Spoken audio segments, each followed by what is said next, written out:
Do you like to go swimming when it's hot outside? Do you jump right in, or do you climb from the side? Do you hold your breath and swim around underwater? Do you stay near the top because you're more of a floater? You know swimming is fun and it helps you keep cool, but you gotta be careful when you're around the pool. Just obey the rules, walk, don't run. You can ask any fish, he'll tell you swimming is fun. Do you like to go swimming when it's hot outside?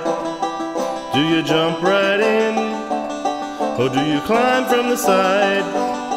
Do you hold your breath and swim around underwater? Do you stay near the top because you're more of a floater?